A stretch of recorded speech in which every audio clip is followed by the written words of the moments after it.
Hey Knights, it's Miss Cross. Congratulations, you made it to your last day of your second week of online school. I just want to say before we get started today that I am so proud of all of you for turning in your work this week. I know it's a hard transition being at home and doing things a little differently, but so many of you guys are still turning in your work and I am just so proud of you. Yesterday, a lot of people turned in their assignment and had an easy job doing their work yesterday. So it seems like the video that I posted really helped. So today, since it's Thursday, I wanted to read you the story and go through the questions. However, I'm not going to give you the answers today. I really want you to work hard to try to get those yourself. So I will explain the questions to you. Remember, I do have tutoring hours today. Shoot me a message on Teams if you want to get on. Only a couple people have been utilizing those, so please schedule an appointment if you want to come between 10 and 10:30. I am totally available to go through it again with you. But otherwise, tomorrow you can do the assignment as extra practice, but it is just a time to catch up on your work if you didn't get to turn everything in. So let's go ahead and get started on the whales in water story. If you want to pull up your copy, I'll just wait a couple seconds. It's the one with the little whale. He's jumping out of the water. He's super cute.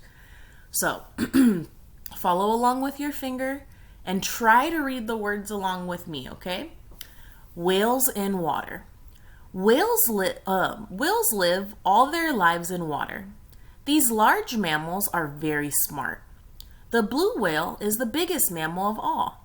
Both it and the humpback whale are baleen whales. They have no teeth. Instead, they have baleen, or thin plates in their mouth to strain out food. The humpback whale is black with white on it. This whale has long flippers. The blue whale is a gray color. So, make sure, remember yesterday I told you to go ahead and look at the picture. The picture can always tell you a lot of details about the story. So, you see a whale, what color is it? It's a gray whale. So just by looking at the story, does anybody know what type of whale they might have drawn? Let's see, it talks about a blue whale and it talks about a humpback whale. I don't know. It's your best guess. Remember, I'm not going to give you the answers today. So let's go ahead and go over the first question. Number 1, how are blue whales and humpback whales alike? So remember, we did that lesson about cookies.